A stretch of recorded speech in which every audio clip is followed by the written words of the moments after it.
By late afternoon, Conrad knew more about Tanner Nelson than he assumed Tanner knew about himself. This was thanks mainly to the avenues available to Wagner Aerospace, avenues not open to just anyone. Neither Zachary nor Conrad had any way of knowing why Tanner was in the cabin, but they were aware he had been close to Brandon Cheney, whom they long suspected had found something about the company that would best be kept buried. The only safe solution to Tanner's sudden interest in Zachary's affairs was to silence him once and for all, exactly as they had Brandon. Conrad had been lucky in finding Tanner the first place he looked. He knew Tanner held a lease on twin apartments, and since one of those apartments was lit and one was dark, it became obvious which one to check out. Conrad hadn't known for sure Tanner was inside until he opened the door. Seeing Tanner, he had instantly fired the dart. In retrospect, he realized he should have waited long enough for the tranquilizer to take effect before moving in. Tanner was a tough one, all right, but not tough enough to deal with Conrad Donahue. Holstering his gun, Conrad stepped to the window, where he pulled the shade and peered outside at the parking lot. Franco had already taken care of extinguishing the overhead lights and had pulled the Cadillac around to a point just feet from the apartment window. Conrad slid the window open just as Franco stepped up to it from the outside. No words were exchanged between the men, since both knew exactly what had to be done. Taking a couple of deep breaths to clear his mind from the effects of the drug, Conrad moved back to where Tanner lay. He emptied Tanner's pockets, placing everything inside a plastic bag to be disposed of later. Everything, that is, except for a ring of keys.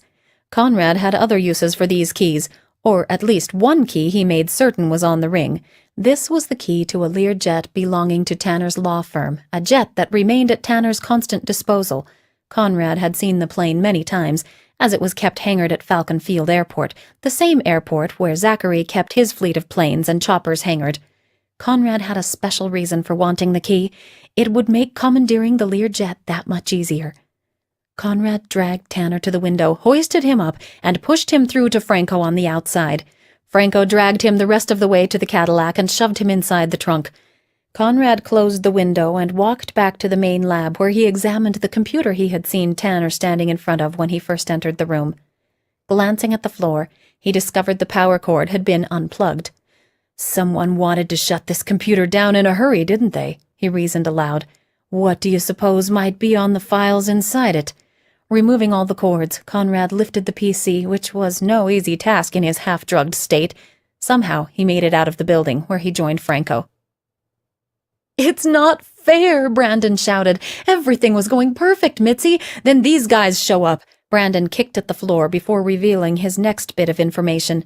"These are the same two guys who accosted me in Zachary Wagner's office." "What?" Mitzi gasped. "These are the men who murdered you?" "They are, and now they have Tanner in their net. A fine mess I've made of this assignment. I've solved nothing, and now I'm about to get Tanner killed." Mitzi placed a hand on Brandon's arm. "The authorities didn't send you on this assignment to have it end in failure, Brandon.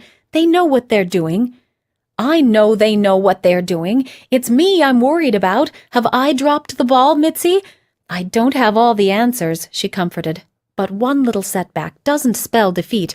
Tanner may be facing a problem, but I've seen him come through problems lots of times. And don't forget, he has two highly talented angels looking out for him." Brandon blew out a long breath as he watched the Cadillac pull out of the lot and make a right turn. "You really think he'll be okay, Mitzi?" he asked. "I really think so," she assured him. "Now, come on. We've got work to do." Conrad leaned back in his seat and pondered his next move as Franco pulled the Cadillac onto I-17 and headed for the airport. He hadn't shared the complete plan with Franco just yet, at least not the part about using the jet. But the jet was a perfect piece to the puzzle they were creating to hide the pending fate of Tanner Nelson. Franco would fly the unconscious Tanner to the island using the chopper exactly as planned. But Conrad wouldn't be along for that ride. He'd slip unnoticed into the hangar where the Learjet was kept and get it in the air under the guise of Tanner being at the controls. He'd fly it over the island, where he'd radio in a distress call saying he had engine trouble. Then he'd put the craft on autopilot, headed out to sea, and bail out over the island, where he would rejoin Franco in the chopper. The jet would run out of fuel and crash where it would never be found. The world would think Tanner was in the crash and had simply become shark food. It would be a nice touch to an already ingenious plan that had once worked with great success in the case of Brandon Cheney. Franco spoke, interrupting Conrad's thoughts. "What about the woman who was with Tanner at the cabin? What's Zachary's plan for her?" This was a question that had crossed Conrad's mind as well. "I don't really know what's in the old man's mind," Conrad responded, "but he doesn't want the woman touched. He calls her nothing but a pawn." Franco's eyes narrowed. "I don't like it," he growled. "Leaving loose ends is sloppy business." "I don't like it either, Franco, but the man who pays the bills wants it that way." Chapter 16. Vincent was proud of himself for the clever way he had nabbed Catherine from the clutches of his old rival tonight, and what a night it had turned out to be. It was wonderful having her home again. What was it about Catherine that set her apart from other women Vincent had known? She was beautiful. She was so much fun to be with. She was a woman who always seemed in control of herself, so in control of any situation she found herself in. She was just Catherine, and being just Catherine was what Vincent loved about her, and had loved about her since the very first day he ever laid eyes on her. He would gladly have given away every dime of his fortune to hear her say she loved him in return. But try as he might, he could never quite get her to care for him with the same depth he cared for her. Vincent wasn't blind enough not to know that Catherine's heart leaned toward Tanner, but he didn't care. Deep down he just knew it was he who could make Catherine happy, not Tanner. He had reasoned the game was over when Catherine moved to Australia, and he figured both he and Tanner had lost her love. At times he was tempted to pursue his interest in her, even though she had gone away. It would have been so easy for him to go to Australia, but he couldn't bring himself to do that. For as much as he loved her, he still put her happiness ahead of his own. If she had written even once, he would have been on her doorstep in a heartbeat. But she didn't write, and he took that to mean she wanted to take her life in a new direction. So he respected her wishes and didn't go to Australia. He was certain Tanner had reached the same conclusion, and it seemed they had become two casualties of love. But when Vincent learned Catherine had come home, and then that Tanner was already acing him out, the war was on again. He figured 8 years was a long time, long enough to change people. Maybe Catherine had changed enough for Vincent to stand a chance at besting Tanner this time around. He wasn't sure about that, but he was sure this had been a perfectly wonderful evening. He was sorry it was almost over. Pulling his Lexus into the apartment complex, he was concerned to see how dark it was. He already hated the idea of Catherine staying here in one of Tanner's apartments, but seeing this only heightened his concern. "Why is this lot so dark?" he asked. "I don't know," Catherine responded. "It wasn't this way last night." "Well, it's dark tonight," Vincent grumbled. "Doesn't say much for the maintenance around here." Vincent wasn't the only one wondering about the darkness. For some reason, the overhead light in the parking garage was out. Catherine was glad for her escort, since walking to the building alone was a somewhat frightening thought. Vincent got the door for her, and they stepped inside. "At least the lights in here work," he said, "but I'm seeing you to the door anyway." Her apartment was at the end of the hall, and reaching it meant going past the one Tanner was now using. As they drew near, she looked to see a sliver of light beneath his door. "Looks like Tanner made it home okay," she remarked. Vincent rolled his eyes. "Much as I hate the thought, I guess we should check on him." "You're going to have to face him sometime," Catherine teased. "It might as well be now." Vincent gave a couple of taps on the door. "My offer still stands for finding you a respectable place to stay," he said as they waited. "If you want to pick out a place yourself, my Lexus is available all day tomorrow, as am I." "We've already covered this, Vincent. Knock again. I don't think he heard you." Vincent knocked louder, but there was still no response. "The guy must be asleep," Vincent remarked. "Don't leave without checking Tanner's room," Mitzi urged Catherine. "And prepare yourself for a shock, lady. Things haven't gone very smooth here this evening." "Wait," Catherine said, digging through her purse for a set of keys. "Tanner had both of his apartments keyed the same. My key fits his door. I want to check on him." She handed the key to Vincent. "I can't go barging into a man's apartment, but you can." "Whatever," Vincent said, taking the key and unlocking the door. "But if I wake him, I hope he's not sleeping with a gun." He pushed the door open and glanced around. "Just an empty lab," he said, moving aside for Catherine to look. At first, everything seemed normal, until she looked where his computer had been. Rushing inside the room, she checked the loose cables.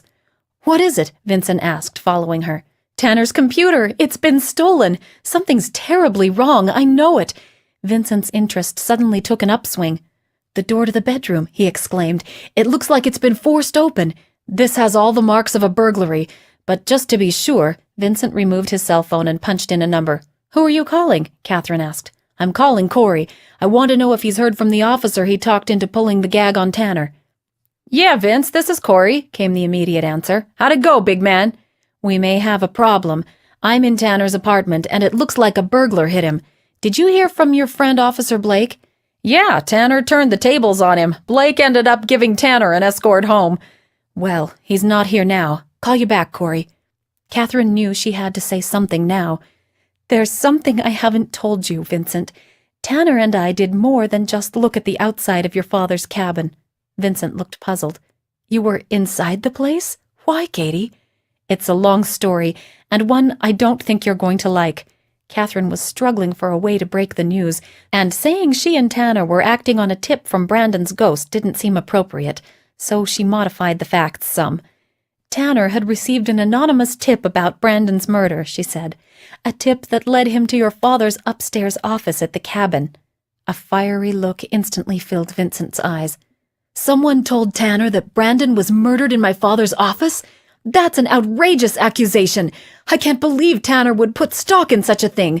I can't believe it of you either, Katie." Catherine took both of Vincent's hands in her own. "We found traces of blood there," she said, "in a pattern Tanner says indicates a shooting." "No!" Vincent shouted. "If Tanner found blood, it was from something else. Brandon was not murdered in my father's office." "There's more," Catherine said, trying to keep her voice calm. "Tanner found a computer disk hidden between the logs right where the blood indicated the shooting victim had fallen." "So what? My father constantly uses a computer in his office. Why couldn't a disk somehow have gotten where you say Tanner found one? I want this stopped now, Katie. I've got to find Tanner. What you're believing is all a bunch of lies aimed at discrediting my father." "I know you're upset, Vincent. I know how much you love your father, and I'm not saying your father is guilty of anything. What I am saying is the evidence points to someone shooting Brandon in that office. We don't know who, and that's why Tanner was bringing the evidence to his lab where he could run tests." "What kind of tests?" "Well, for one thing, he wanted to prove one way or the other if the blood he found was Brandon's. He wanted to check for fingerprints on the disk and learn what information was on it. We were trying to get here to his lab when your officer pulled Tanner over." Catherine paused for a breath, then went on. "You were right about your security men being on the job. They did detect us, Vincent. We avoided them by driving straight through the trees. Tanner said you used that way once to escape some girl's boyfriend." Vincent's face burned with anger. "You had no right snooping around my father's cabin. I can't explain the things you claim you found, but there's definitely something more going on than what he's concluded. Tanner is my best friend, but this time he's gone too far." "Check the floor behind this table," Mitzi whispered to Catherine. "If you look close, you can just make out the corner of a computer disk. The disk is important, Katie." Catherine lowered her eyes to the point where the table met the wall. "What's this?" she asked, seeing the corner of something that looked like a computer disk. She leaned down and retrieved it. "This is the same disk Tanner found at the cabin," she exclaimed excitedly. "Let me see that," Vincent said, yanking the disk from her hand. "Tanner kept a second computer in his other apartment. Is it still there?" "Yes, it's there. Let's go have a look at this." They moved quickly over to her apartment, where Vincent turned on the computer and inserted the disk. "Blast it!" he shouted, staring at the screen. "The disk is password protected." Vincent removed the disk and shoved it in his pocket. Catherine started to say something, but Vincent cut her off. "I refuse to leave you here, Katie. Grab whatever you need while I call Corey's sister Alexis. You can stay at her place for tonight at least." Catherine considered his suggestion. "You're sure Alexis won't mind?" she asked. "I'm positive. Alexis loves you, Katie. She'd never stand for me leaving you here under these circumstances." Vincent used his cell phone to make the call. Chapter 17. The first thing Tanner became aware of was the thumping noise of helicopter blades. He struggled to reason through the mental fog clouding his thoughts. The lab, a tranquilizer dart. He had punched out the intruder, jabbed him with his own dart, and locked himself inside the bedroom. Tanner raised his head to find he was in the back seat of a chopper. There wasn't much light, but enough for him to determine that he and the pilot were the only two on board. He strained to see the pilot. This wasn't the man who broke into Tanner's apartment. This man was balding, and what little hair he did have was mostly gray. The man at the apartment had a full head of black curly hair. Tanner suddenly remembered his shoes. Drawing a breath of relief that they had gone undetected, he tried to feel for them, only to discover his hands and feet were bound with duct tape. His hands were behind his back, so he reasoned if he could bend his knees just so, he might get a hand on one heel. It was a struggle, but he managed. He glanced out the chopper window and noticed a full moon. He knew it was just about midnight when the intruder entered his apartment. His best guess of the time now would be somewhere around 4 in the morning. He blinked, trying to focus his eyes. As he did, he noticed something in the faint light. It was a circular emblem embedded in the leather on the back of the pilot's seat. Tanner knew the emblem belonged to Wagner Aerospace. No big surprise there. But if this fellow at the controls thought he had an easy victim in tow, he was in for one big disappointment. Bending his knees again, Tanner maneuvered his hand for a solid grip on one heel. Once he had a secure hold, he gave a twist and felt it pull loose from the shoe. His next move would be a tricky one, and he had to be careful not to drop the shoe. He shifted his weight, placing himself in the best possible position. When he was sure he was at just the right angle, he rolled off the seat onto the floor. He had to get the heel jammed under the pilot's seat, where it would remain in place and not be seen. Considering the way they had him hog-tied, this was going to be difficult. Using his knees, he forced himself as close as possible to the back of the pilot's seat. He stretched his arms until the pain in his shoulders told him they were ready to slip from their sockets. Then he stretched 1 more inch. His fingers found a flap in the floor mat that might just do the trick. It took some doing, but he managed to get one edge of the heel under the flap. Then, using his thumb, he continued pushing against it until it was firmly wedged in place. This done, Tanner turned his attention to the duct tape. If he could find something sharp, he might be able to wear through it. He felt around until his fingers detected a protruding bolt. It wasn't much, but it was all he had. Maneuvering to a point where he could get the greatest leverage, he began a sawing motion. Suddenly, he realized the chopper had started a steep descent, indicating they were about to land. He struggled all the harder with the tape, which he had now worn nearly halfway through. He felt the chopper touch down and heard the engine grind to a stop. The door opened, and he made out the figures of 2 men, one the pilot, and the other the intruder from his apartment. Tanner lay still, faking unconsciousness. He felt the men grab him, yanking him from the chopper onto what felt like the sands of a beach. This was instantly confirmed by the smell of salt and the sound of breaking waves. Wherever they had taken him, it was very near the ocean. Barely cracking his eyelids, Tanner checked out the men. This second one was definitely the man who accosted him in the apartment, which brought up an interesting point. How had the man gotten there if it wasn't in the chopper? The pilot spoke. "This guy won't be bothering us much longer, Conrad. Not after we introduce him to the cave that will be his new home." Cave, Tanner pondered. What could he mean by that? He assumed it wouldn't be long before he learned firsthand the answer to that question. At least he had a name for one man now. "Let's get this over with and get out of here," Conrad responded. Whatever their intention, they weren't going to be long about it. With one man on each of his arms, they dragged him some distance away from the chopper onto a rocky section of beach. "You watch him," the one called Conrad said. "I'll get the stone." Again, with slightly parted eyelids, Tanner watched as Conrad moved over to a large cylindrical-shaped stone. Putting his weight into it, Conrad gradually moved it to one side, revealing what appeared to be the entrance of a cave. Conrad returned, and together the men dragged Tanner over to the cave and shoved him inside. Seconds later, he heard the stone being rolled back into place. Realizing he was now out of their sight, Tanner sprang into action. He quickly found a sharp rock and finished cutting through the tape on his hands.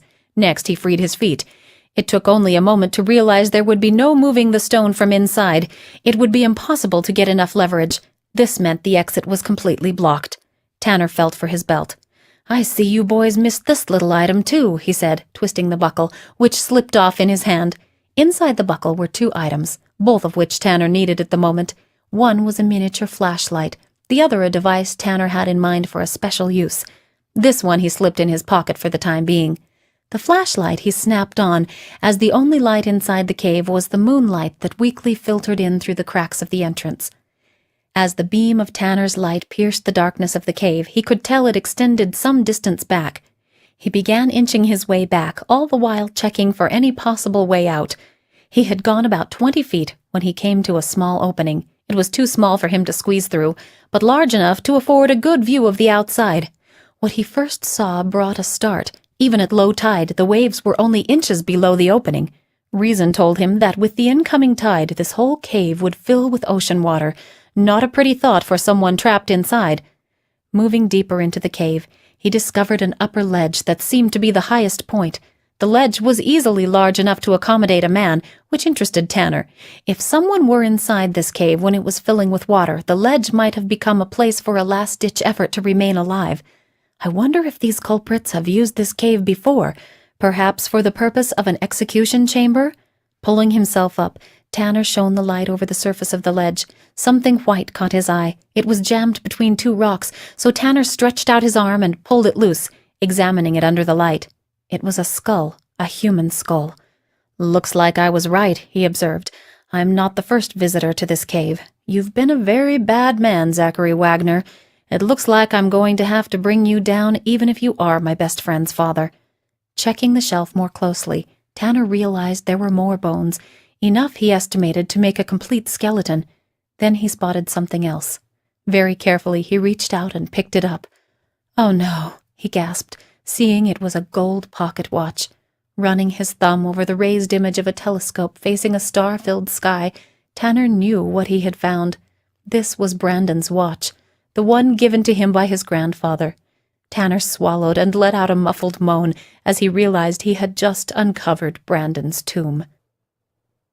"This is how you died?" Mitzi asked, staring at his skull. "You make it sound more grim than it really was," Brandon quietly explained. "Not that I wasn't scared out of my wits, but you know the story, Mitzi. As the darkness closed in, it was replaced by streamers of brilliant light, and right there in the middle of that light stood a woman with a smile warm enough to conquer all my fears." "Who was she?" Mitzi asked. "My grandmother. And what a shock to see her looking younger and more beautiful than I ever remembered her." "Oh yes," Mitzi giggled. "How glad I was to learn that old is a stigma attached only to mortality. I never reached that stage in my own mortal life, but I would have hated it, believe me." "You died young too?" Brandon asked. "I was 30. A drunk driver ran a red light. One second I was driving along University Boulevard in Denver, Colorado, and the next I was looking into that same brilliant light. It was my grandfather who picked me up." She laughed. "He was also much younger than I remembered him." "You died in a car accident? Did it bother you looking at your own body?" "Of course it bothered me. I looked a mess, and there was nothing I could do about it." Brandon laughed. "You were worried about what some medic was going to think when he saw the condition of your hair?" "Yes, it still bothers me just thinking about it." "Yeah, well, it sort of bothers me seeing my own skull and bones, but not for the same reason. It's just eerie, that's all. I guess it was lucky I climbed up on that ledge, otherwise Tanner might not have found me. Or, that part of me." "I know what you meant, Brandon. It wasn't easy climbing up there. I had been shot, I was pretty weak." "Maybe you had some help. Your grandmother might have put in a word with the authorities." "That's probably right. I'll have to ask her the next time I see her." At that instant, the sound of the helicopter being started broke the stillness. "Oh no," Mitzi gasped. "Those guys are getting away. Come on, Brandon, do something." "Do what?" Brandon asked. "There's no way he can move that stone by himself, and we certainly can't help him. He's in the same fix I was in, and there was never a time in my whole mortal life when I was so helpless." "You forget I'm Tanner's guardian angel. I've seen him in tighter fixes than this. Not only that, I'm sure the authorities would never let things get this far without a way out. They're not going to doom your assignment to failure, Brandon, not because of something you have no control over." "I wish I were so optimistic, Mitzi, but if I couldn't find a way out, how can he?" Brandon looked over at Tanner, who had moved back to the opening, giving himself an unobstructed view of the ascending chopper. "Leaving so soon, fellas?" Tanner asked. "The party's just getting started." Mitzi gave Brandon a gentle nudge on the shoulder. "Told you so, didn't I?" she teased. "He has something up his sleeve. Just watch." Tanner pulled something from his pocket. "What's he got?" Brandon asked. "I'm not sure yet," Mitzi responded. "Whatever it is, it came from the compartment he had hidden in his belt buckle, the same as the flashlight." Brandon nodded. "I saw him take something out and stick it in his pocket. I think we're about to find out what it is." Holding the small device out the opening in the rocks, Tanner aimed it at the chopper. "Say hello to my friend Brandon," he said, pressing his thumb against a detonator switch. The report from the explosion was deafening. Being an angel, Brandon had no trouble moving outside, where he saw the chopper in a ball of flames and smoke. "Wow," he said to Mitzi, who was right behind him. "Tanner had a bomb. It must have been inside the heel of his shoe that he planted under the pilot's seat. And the object he had hidden in his belt buckle was some kind of remote detonator," Mitzi added. As the angels watched, the chopper fell in 2 sections. The front half, where both men had been, crashed into the ocean, disappearing beneath the rolling water. The rear half was thrown back toward land, falling at a point where the beach merged into a section of dense vegetation. "They never knew what hit them," Mitzi observed. "They messed with the wrong guy when they messed with Tanner Nilsson." "Who, by the way, is still trapped inside the cave," Brandon pointed out. The angels checked back inside to find Tanner at the stone blocking the exit. "You can't move it, buddy. It's too heavy," Brandon lamented. "He's not trying to move it," Mitzi said. "Look, he has another explosive." As Brandon watched in amazement, Tanner removed the heel from his second shoe and crammed it into a crevice between the stone and the solid rock wall. "He's going to blast his way out," Brandon exclaimed. "So it would seem," Mitzi agreed. "How far back does this cave extend?" "Far enough to keep him safe, just as long as he stays low and behind the cover of the rocks. But the sound of the explosion is going to give him one hummer of a headache." "I vote we don't hang around in here to verify that, Brandon." "Good point. Tanner's smart enough to take care of himself. We might as well wait outside." Chapter 18. The 2 angels emerged from the cave to an unexpected sight as Conrad Donahue stumbled from the water onto the beach. "What happened?" Conrad gasped, holding his head. "The chopper exploded. I don't get it." "Guess what we're about to witness," Brandon grinned. "This could be entertaining." "Could be," Mitzi agreed. "Since Tanner's okay for the moment, what do you say we kick back and watch?" "Sounds like a plan. Look, Franco is coming up behind his cohort. I think I'm going to enjoy this." "Look at that thing," Franco said, pointing to the section of broken chopper that landed on the beach. "How'd we come out alive?" "I don't know," Conrad responded. "My cell phone's gone. You still got yours?" Franco checked. "No, I've lost mine too. How are we going to get off this rock with no transportation and no communication?" "Wagner will send someone looking for us." "I can't figure out what happened. The chopper seemed fine, then it just blew. I've been flying those things for years and never experienced anything like that." Brandon and Mitzi watched as the figure of a third man walked up the beach to where they stood. "Morning, Brandon, Mitzi," the fellow said as he approached. "Morning, Gabe," Brandon returned. "Out for a trash pickup this early, are you?" "It's a dirty job, but some angel has to do it." Both Brandon and Mitzi were acquainted with Gabe. They knew he was from the lower side greeting department, here to escort Conrad and Franco to their new facility.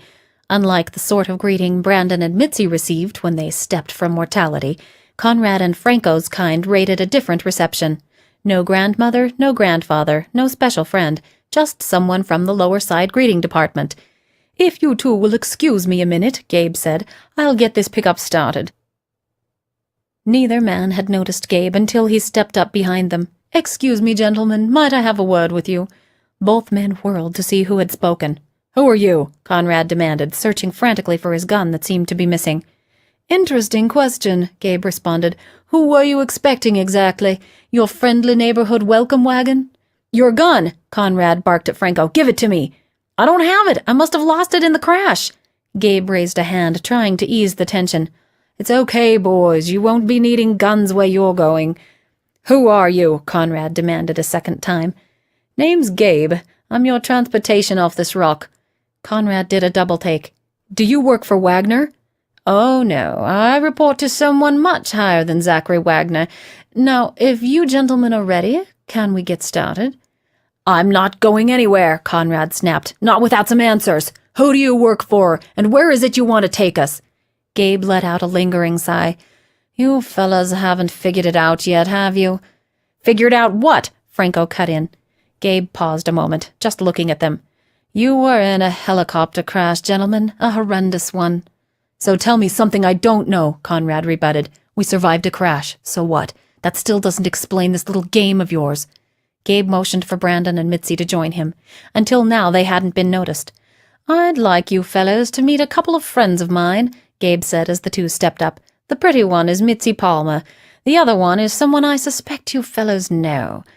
"It can't be!" Franco shrieked, pulling back a step and searching again for his missing gun. "You're dead!" "No," Conrad said, keeping a much cooler head. "This can't be who you think it is, Franco. He's just a look-alike." Conrad raised a finger, which he waved in Gabe's face. "I want some answers, and I want them now. What are you doing on this island? And what's this thing about you being our transportation out of here?" At that instant, a flash of lightning bolted from the sky, striking at a point between Conrad's feet. Fire and sparks flew as the boom of thunder shook the ground. Conrad screamed and jerked back. "Sorry about that," Gabe said. "Sometimes I lose it when I get a finger in my face. Nothing I know agitates me quite like that." Gabe stepped forward and stood looking into the eyes of the shaken man. "Fine morning for a pickup, wouldn't you say? The sun will be breaking through any minute now. Ever seen a sunrise over this island? It can be breathtaking." Gabe glanced over at Franco, then back at Conrad.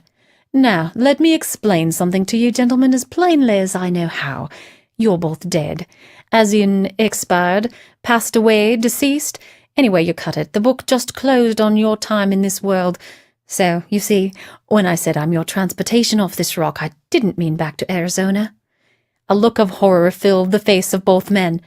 "I can't be dead," Conrad exclaimed, patting himself down. "I don't feel any different." "You're not supposed to feel different," Gabe explained. "That's the way it works. And by the way, I just finished looking over the pickup papers for the two of you. You should be ashamed. You both did some naughty things in mortality. Pity. But there'll be plenty of time for you to think about that after I drops you off." "Uh-oh, Mitzi," Brandon spoke up. "Cover your ears. It's about to happen." The explosion caught only Conrad and Franco by surprise. The others were ready for it. "What was that?" Conrad cried. Brandon stepped forward. "That was my friend Tanner Nelson making pebbles out of the stone you had covering the cave entrance.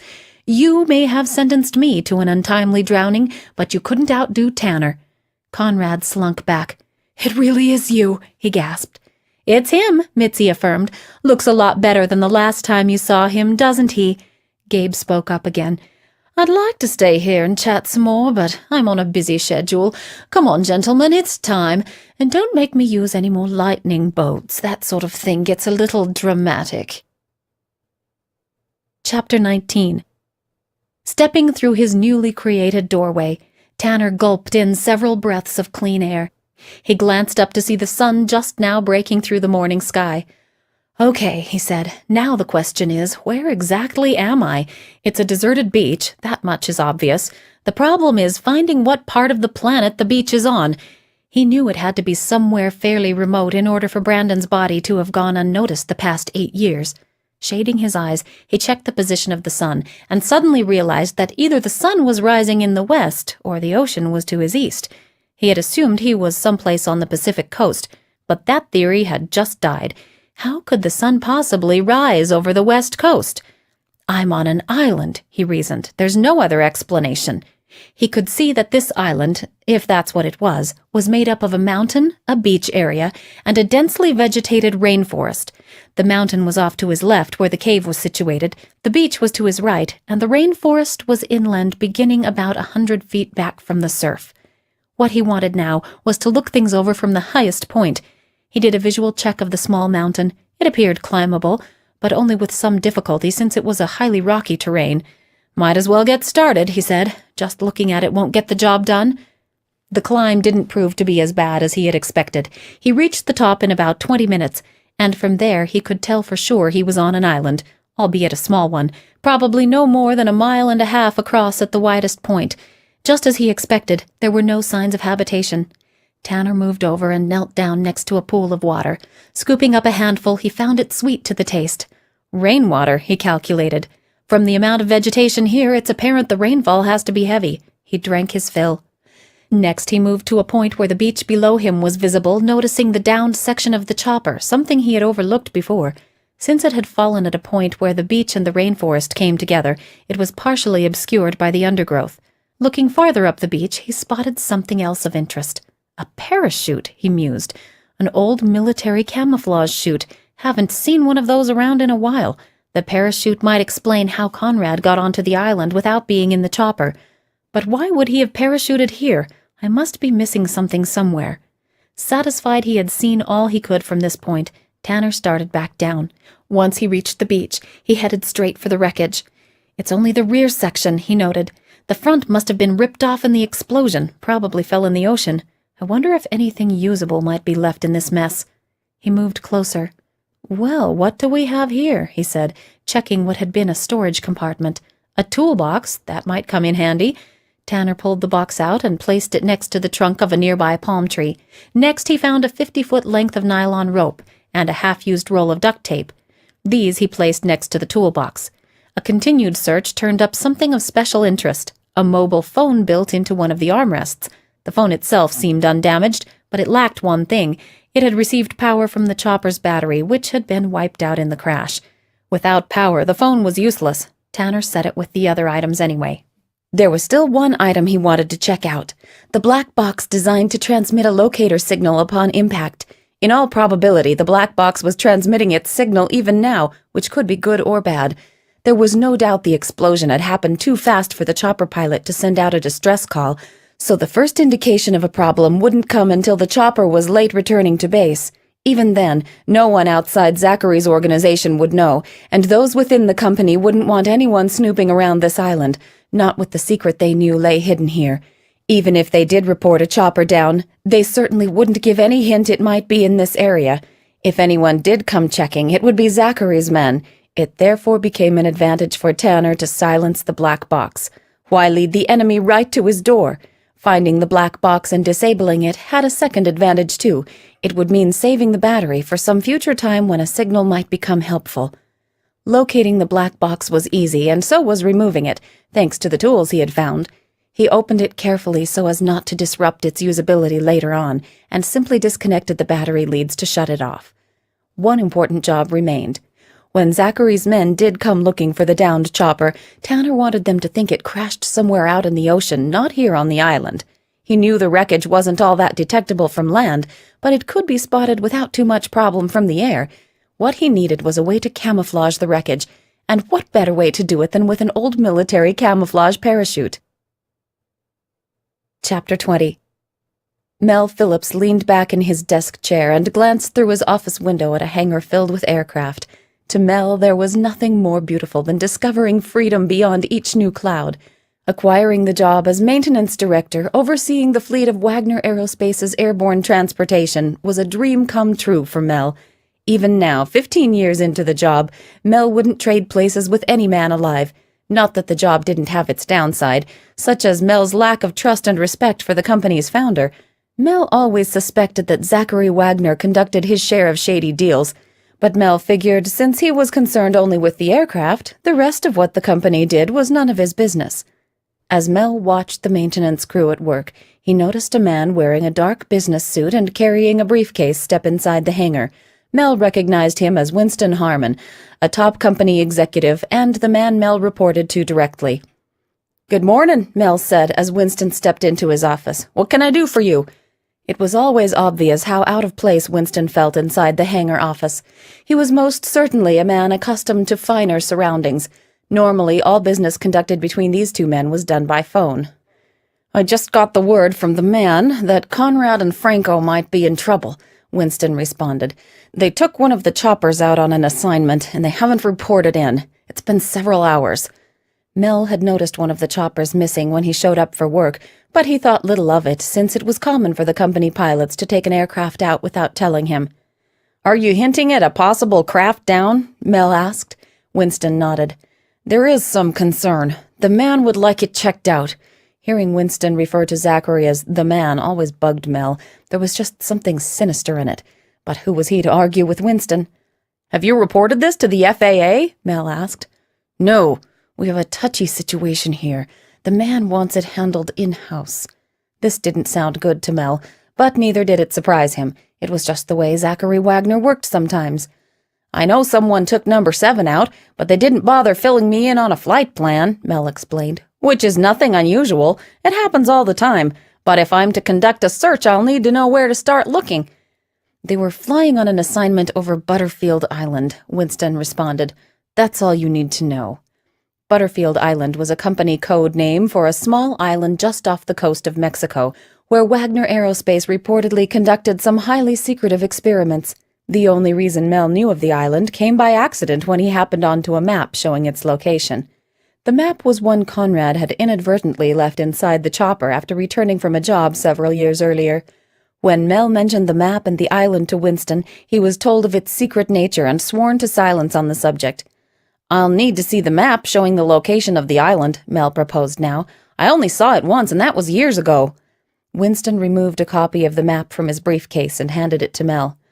"Don't show this to anyone, and I want it back as soon as your search is finished." "I take it you want me to conduct this search personally?" "That's the way the man wants it. And regardless of what you find, you report back to no one but me. Is that understood?" Mel considered this. "What if I find them in need of help? In a life raft or—" "Regardless of what you may find, you report only to me," Winston said again. "What we're dealing with here is of the utmost sensitivity." "All right, Mr. Harmon. I'll do as you say." Mel had learned long ago to play the game with Winston. If he hadn't, he strongly suspected he would have been out of the best job he'd ever stand the chance of holding down. "Good," Winston stated shortly. "Naturally, I want you to check the water between here and the island, but I also want you to check the island itself." "I'll use one of the choppers," Mel suggested. "That way I can land if I do spot something on the island." "No, take one of the jets. That'll speed up your search. If a rescue is necessary, we'll handle it when the time comes. And do not, I repeat, do not use the radio to pass along anything you find. If you do run into something of interest, call in with the message, 'I'm on my way home with the groceries.' I'll know what you mean, and I'll be waiting here when you land. If you don't spot anything of interest, just hold your silence." Winston closed his briefcase and asked, "Any questions?" "I think I have it down," Mel answered. "Good, then get to it. And remember, this is a highly sensitive mission. Don't foul it up." Chapter 21. "Sorry to rush off like this," Alexis apologized as she stepped out the door. "I should have been at the hospital 10 minutes ago. All part of the game in a nurse's life. I have no idea how late I'll be, so just make yourself at home. I'm sure Vincent will check on you sometime this morning." Catherine remained standing at the open door until Alexis's little Volkswagen Cabrio pulled out of the driveway. Try as she might, she couldn't get thoughts of Tanner out of her mind. It just didn't make sense, his running off the way he did without one word, and leaving that computer disk where he did, between his table and the wall. Why would he do that when the disk was such a strong piece of evidence for solving the mystery of what happened to Brandon? It just didn't add up. Catherine had only been back in the house a short time when the doorbell rang. "Vincent!" she gasped, opening the door. "Thank goodness it's you." "Bad night?" Vincent guessed. "It was a bad night, actually. Any word about Tanner?" Vincent pulled Catherine to his chest, where he held her for several seconds. "I just heard from Corey," he said at last. "There's been a breaking news bulletin. The pilot of a Learjet radioed in from a location somewhere off the coast of Mexico. He reported engine trouble just before the transmission went dead. The pilot identified himself, Katie. It was Tanner. There's been no sign at all of a wreckage. You know Tanner as well as I do. He's probably out there in a rubber life raft catching some rays." Catherine pulled away and buried her face in both hands. This just wasn't fair. A whole new world had opened when Tanner stepped back into her life, and now that world was shattering before her very eyes. "Where's Corey's sister?" Vincent asked. "She was called to the hospital on an emergency. Something about a 5-car pileup on I-10. You didn't miss her by 5 minutes." Vincent placed a hand on Catherine's arm. "I don't want you alone, Katie. I had a business flight scheduled to Puerto Rico, but I asked to have someone else send in my place." "Thank you," she choked out. "I really don't want to be alone, but I just can't understand. Tanner was onto something he felt was very big. There's no way he would have gone off on some job without a word of explanation. It doesn't add up." "It does add up, Katie, with Tanner. His job is his life. The distress call proves he was headed somewhere in the company jet." Catherine wasn't buying it, but she was in no mood to argue. She did have one question that needed to be asked, though. "What did you do with the disk we found in Tanner's lab?" "I spent a couple of hours last night trying to crack the password. I'm just not that computer savvy. This morning I put the disk in the hands of an expert." "You what? How could you, Vincent? That disk may contain information about Brandon's fate." Vincent shook this off. "I'm positive the disk has nothing to do with Brandon. I have no idea why there would be bloodstains in my father's office, but I know whatever the explanation, it's perfectly innocent. I gave the disk to Cecil Romero, the head of our computer department. If anyone can crack the password, it'll be Cecil." "You had no right," Catherine rebuked. "I don't care if you're trying to protect your father. That disk should be placed in the hands of the authorities. If, as you say, it had no incriminating information on it, then it would have gone for naught. I'm begging you, Vincent, get that disk back now." "Katie, the disk is perfectly safe in Cecil's hands. But if it means that much to you, I'll get it back. I'll have him make a copy of it." "You'll get it back from him when?" "Today, I promise. Have you had breakfast?" "I had some orange juice. I'm really not in the mood for food." "You've got to eat, Katie. You won't be any help to Tanner or anyone else if you don't keep up your strength. Grab your purse and come on. We're going to get you some breakfast." Tanner moved back a step to evaluate his efforts at camouflaging the chopper. It would do nicely. Only the closest inspection would possibly reveal anything out of the ordinary from the air. He had just finished the job when the sound of a jet abruptly reached his ears. Seconds later, the craft came into view. It proved to be a Lear jet, similar to the one Tanner flew for his company. "That'll be some of Zachary's bunch now," he said, crouching low behind a cluster of palm trees. "I'm surprised it's a jet and not a chopper. No threat of them landing that thing here, but if they learn this is where those two dupes bought the farm, they'll be back." The jet made a pass over the island so close Tanner could nearly count the rivets on the fuselage. It was one of Wagner's. Tanner remained low, figuring the pilot would make a second pass before heading out. And he was right. This second flyover came from the opposite direction. Tanner now reasoned one of two things would follow. If the pilot had seen anything that caught his attention, anything at all, he'd make another pass. Or if Tanner's disguise had worked, and the pilot had seen nothing, then he'd most likely set a course back for the mainland and continue searching for traces in the water. Tanner held his breath and watched. To his great relief, the plane never turned. It soon became nothing more than a dot against the deep blue sky and then vanished altogether. When Mel failed to see any sign of the missing chopper on Butterfield Island, his natural instinct was to notify the FAA of a possible downed craft.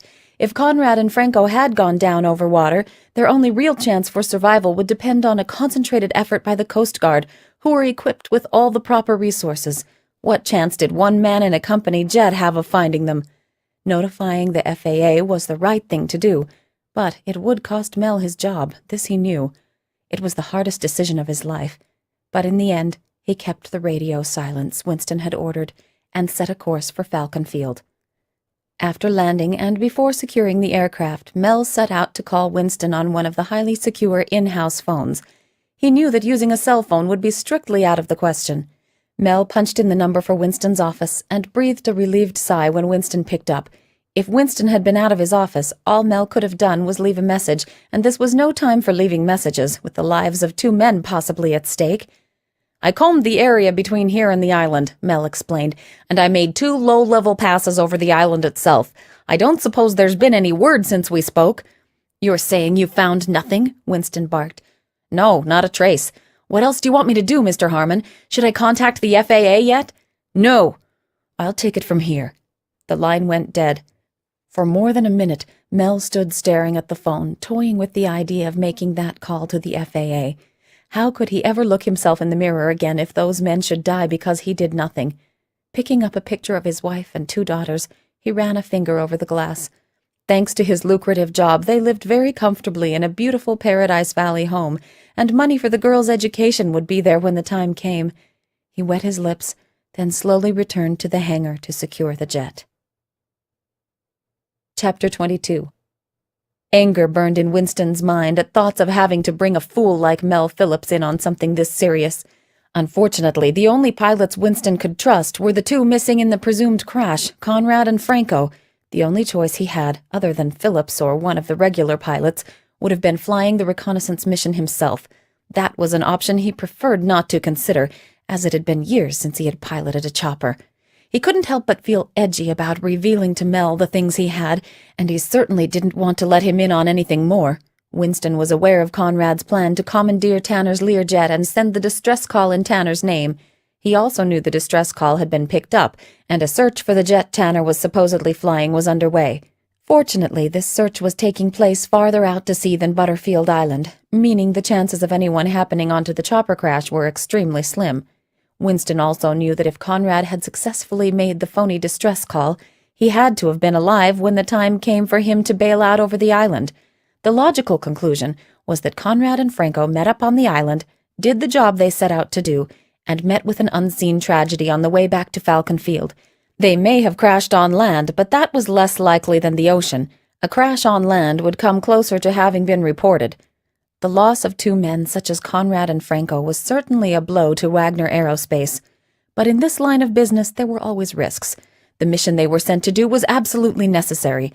Tanner Nelson had to be taken care of. He knew too much, evidenced by what the computer department had found on the hard drive of Tanner's computer. That, as well as the recovered floppy disk. It was really ironic the way that computer disk found its way home after lying hidden right under their noses all these years.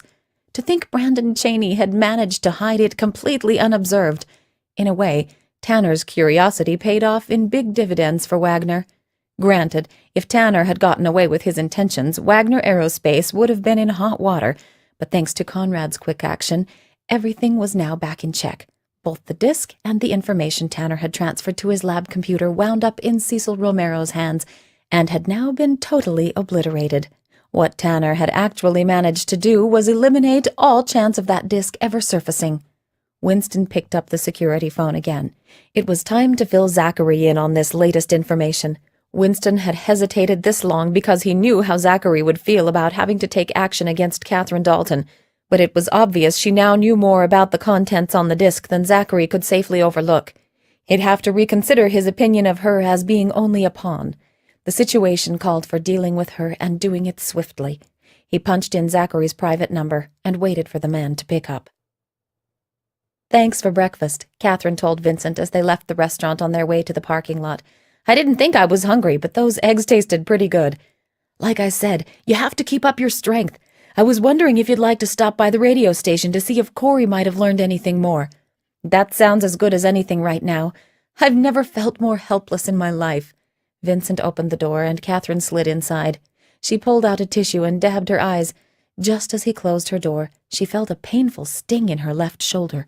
Jerking her head around, she was astounded to see a man in a dark suit behind her, holding a hypodermic needle he had unmistakably just used to inject her with something. She tried to scream, but no sound came from her throat. Her tongue felt swollen and her mind whirled dizzily. She glanced at Vincent, but her vision was too blurred to make out his expression. Was he a part of what was happening? Was Tanner really missing in a plane, or was this a trumped-up story used to distract her long enough for her to fall through a trap door? One final thought passed through her mind. Am I about to meet the same fate as Brandon? Then there was only darkness. "Come on, Brandon," Mitzi pleaded as she watched him pace back and forth outside Vincent's Lexus. "Things will work out. Don't give up the ship before the cannons are even loaded." Brandon threw up both arms. "I made a mistake, Mitzi. I thought if Catherine found the computer disk, it would be a home run for our side. I should never have asked you to whisper the location of the disk to her. Now look what's happened." Mitzi placed both hands on her hips. "Where's your faith?" she scolded. "So you didn't get your home run. It's not the 9th inning yet." "Not the 9th inning? How do you figure? Tanner's wandering around on a rock in the ocean while the whole world thinks he was killed in a plane crash. The evidence I saved on that disk that might have brought Zachary Wagner down has been eradicated. Catherine's life has just fallen squarely into the hands of Wagner Aerospace. What else could you call it but the 9th inning, Mitzi?" "Okay, so maybe it is the 9th inning, but there are still 3 outs to go. We're going to win this game, Brandon. I know how the authorities work, and I know they wouldn't have sent you on this assignment unless they were sure you were the right one for the job. Now get a hold of yourself. We have work to do." Chapter 23. An idea crossed Tanner's mind. The locator device he had salvaged from the chopper contained a battery the same voltage as the chopper battery that was destroyed in the crash. He could use this battery to power the mobile phone he had also salvaged. The battery wasn't up to full potential, since the device had been emitting its signal quite a while before he disconnected it, but with any luck he might get one call out. He quickly went to work changing out the battery. He knew exactly who to call. It had been a long, hard shift for Corey, one that had required a lot of effort to keep sounding upbeat in spite of all that was on his mind. He had just ended a commercial and signaled his engineer to start the next CD when the vibrator on his cell phone caught his attention. Who could it be? Corey was careful about who he gave out this number to. He concluded that whoever it was, they could wait. "Corey Harper, don't you dare ignore this call," Mitzi yelled in his ear. "Answer that phone or you'll have one irate lady angel to deal with. And I happen to be on a first-name basis with your guardian angel, so I can make good on my promise." Brandon did a double take. "I never heard you give a suggestion quite that strong, Mitzi." "Well, you have now," she said through a beaming smile. "And look, it worked. He's answering Tanner's call." "Yeah, Corey Harper here." "Corey, thank heavens you answered. It's me, Tanner." "Tanner! But I thought, weren't you in a plane crash?" "Plane crash? I don't know what you're talking about. Listen carefully to what I'm about to say because this phone could cut out any minute." "Shoot, buddy." "I was hit with a tranquilizer dart while working in my lab last night. I woke up in a chopper that landed on a small island somewhere off the coast of Mexico, I'd guess." "You'd guess? You don't know?" "No. And I'm using a mobile phone that can't be traced without special equipment. Zachary Wagner is at the bottom of this. I found the proof, and I found proof he killed Brandon. In fact, I found Brandon's body." "This is heavy stuff. I talked with Catherine earlier. She told me about what you found at the cabin." "Good. Then you'll understand when I tell you that it was Brandon's blood and fingerprints on the disc. Not only that, what was on the disc is enough to put Zachary Wagner away for the rest of his life. I'm afraid for Katie's life, Corey. Find her and make sure she's somewhere safe, and above all, keep Vince away from her." "You think Vince is one of them?" "I'm not sure, but don't take any chances. I outsmarted the two dupes who brought me here. They won't be showing up for dinner tonight." "Listen, Tanner, the world thinks you crashed your company jet somewhere in the ocean. You reportedly called in a distress call, then disappeared. That could explain why Conrad parachuted to the island. I'll explain that later. Can you get your hands on a map showing small uninhabited islands off the coast of the States and Mexico?" "Can do, buddy. Hang in there." The answer came only as a garbled and indiscernible noise. "Hello, Tanner?" Corey shouted into the phone. "Are you still there?" This time, there was no answer at all.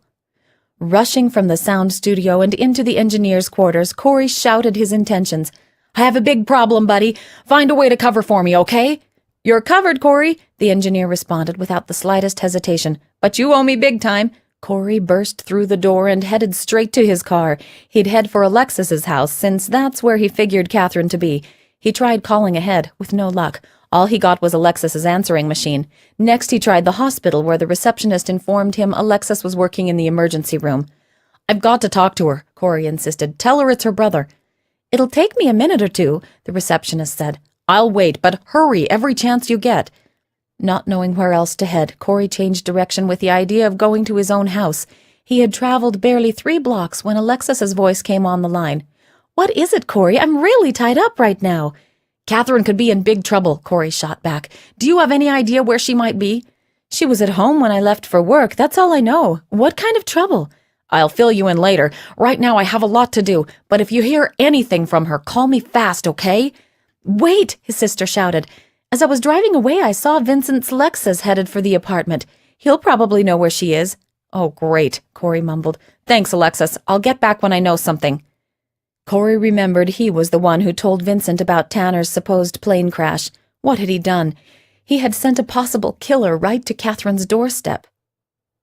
"The Village Inn restaurant on Northern Avenue," Mitzi instructed, "and get there as fast as you can." "Village Inn?" Corey queried aloud. "This is no time to be thinking about food." "Listen to me, Corey," Mitzi continued. "That restaurant is important for more reasons than food right now. Drive by it and you'll find out for yourself why." "Why am I hearing voices directing me to the Village Inn?" Corey asked himself. Then, remembering how a voice seemed to direct him to answer Tanner's phone call, he changed direction and headed for Northern Avenue. Once he came to the parking lot entrance, he turned in. A black Lexus SC430 caught his eye. "That's Vince's car," he gasped. Corey pulled into the spot next to the Lexus. What he saw inside brought a start. It was Vincent, and he was slumped over in the front seat. Corey yanked the door open. Grabbing Vincent by the shoulders, Corey shook him hard. "You're not just asleep," Corey stated as the realization set in. "You've been drugged, Vince." Corey gave him a vigorous slap. "Wake up, man!" "Wah!" Vincent mumbled, trying to open his eyes. Corey shook him again. "Snap out of it, Vince!" "Ooh," Vincent complained. "Who hit me?" "You've been drugged. Fight it, Vince. You've got to wake up." "Corey, is that you?" "It's me, Vince. Catherine is in trouble, and you may be the only one who can help her." The mention of Catherine apparently triggered something in Vincent's foggy mind. His eyes rolled into a fixed focus, staring straight at Corey's face. "Katie," he mumbled. "Winston drugged Katie. When I tried to stop him, he jabbed me with a needle." Corey could only wonder if this was all just an act of a guilty man trying to cover the truth, or if it was genuine concern. Regardless of his feelings for Vincent, he had little choice but to put the truth on the table. "I'm sorry to tell you this, Vince, but Winston's not the main force behind Catherine's disappearance. That honor belongs to your daddy." "Not you too, Corey," Vincent snapped. "It's documented fact. I learned it from Tanner, who's still very much alive, by the way." Vincent's eyes shot open. "Alive? Are you sure?" "I talked with him not more than an hour ago." "But what about the plane crash?" "There was no plane crash. It's more of your father's doing. Tanner has the evidence to prove it." Anger blazed from Vincent's eyes. "By evidence, are you referring to that computer disk and those splotches of blood that supposedly came from Father's office?" "Tanner used DNA to prove the blood was Brandon's, and on the disk, he found irrefutable evidence involving your father. I know how much you love your father, but the facts speak for themselves." "Who else knows about this?" Vincent asked sharply. "As far as I know, I'm the only one other than Tanner." Vincent rubbed his eyes. "Where is Tanner?" he asked. "I'm not exactly sure, and neither was he. It seems 2 of your father's men broke into his lab and drugged him the same way they drugged you and Catherine. They took him to a small island he assumed was somewhere off the coast of Mexico." "Conrad and Franco," Vincent angrily vented. "It had to be them." "Well, you won't have to worry about those 2 anymore. Tanner turned the tables on them." "They're dead?" "That's what he said." "The island," Vincent continued. "Tell me more about it." "Not much to tell. Tanner described it as small and uninhabited, and there's one thing I haven't mentioned yet. Tanner found Brandon's body." Vincent stepped from the car and took several deep breaths. What he said next caught Corey by complete surprise. "I may know where the island is, Corey. I lost a logbook some time back, and I suspected Winston might have found it, since it would be just like Winston to hide the book until he felt bringing it to light might serve some useful purpose in his conniving little mind. Winston is good at that sort of thing. Anyway, I let myself into his office and searched his desk. I found the logbook and noticed a map lying next to it. It was a map of the coast off Mexico, and someone had circled a small island several miles offshore. The map struck me as odd, since as far as I knew, Wagner Aerospace had no connection with any such island. I figured Winston had personal reasons for pinpointing it on the map, and if he was using company time and resources for something personal, I reasoned that knowing about the map might give me some ammunition if and when he ever tried to pull one of his shenanigans on me again. I made a copy of the map. It's in my desk back at the hangar." Vincent dug a set of keys out of his pocket. "Here," he said, handing them to Corey. "We'll take my car. It's faster. But you'll have to drive. To Falcon Field as fast as you can get us there." This concludes CD number 3. To continue listening, insert CD number 4. Tanner's pockets, placing everything inside a plastic bag to be disposed of later. Everything, that is, except for a ring of keys. Conrad had other uses for these keys, or at least one key he made certain was on the ring. This was the key to a Lear jet belonging to Tanner's law firm, a jet that remained at Tanner's constant disposal. Conrad had seen the plane many times, as it was kept hangared at Falcon Field Airport, the same airport where Zachary kept his fleet of planes and choppers hangared. Conrad had a special reason for wanting the key. It would make commandeering the Lear jet that much easier. Conrad dragged Tanner to the window, hoisted him up, and pushed him through to Franco on the outside. Franco dragged him the rest of the way to the Cadillac and shoved him inside the trunk. Conrad closed the window and walked back to the main lab where he examined the computer he had seen Tanner standing in front of when he first entered the room. Glancing at the floor, he discovered the power cord had been unplugged. "Someone wanted to shut this computer down in a hurry, didn't they?" he reasoned aloud. "What do you suppose might be on the files inside it?" Removing all the cords, Conrad lifted the PC, which was no easy task in his half-drugged state, Somehow he made it out of the building, where he joined Franco. "It's not fair," Brandon shouted. "Everything was going perfect, Mitzi. Then these guys show up." Brandon kicked at the floor before revealing his next bit of information. "These are the same two guys who accosted me in Zachary Wagner's office." "What?" Mitzi gasped. By late afternoon, Conrad knew more about Tanner Nelson than he assumed Tanner knew about himself.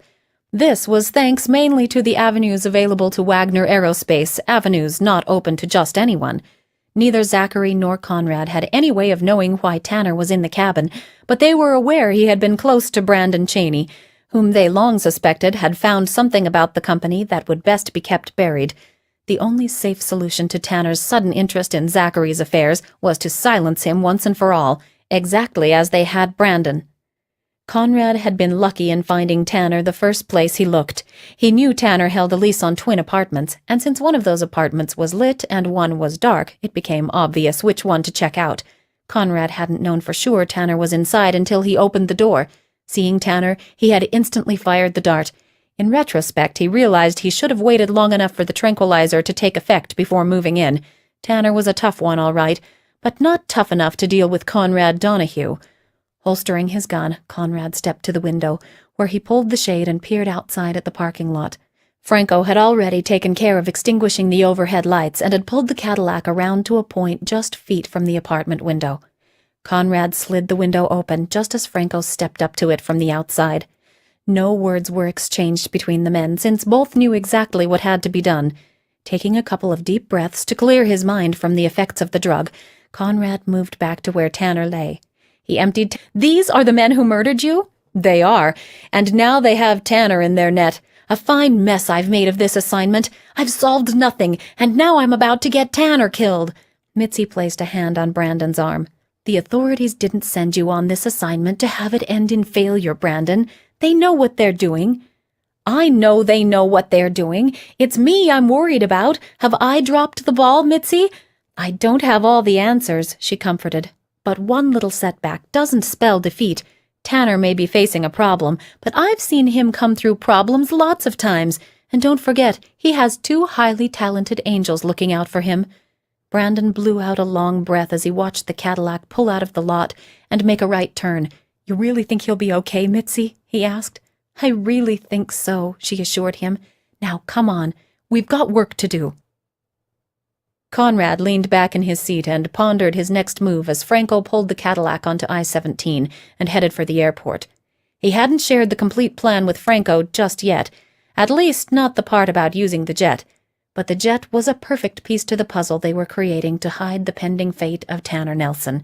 Franco would fly the unconscious Tanner to the island using the chopper exactly as planned.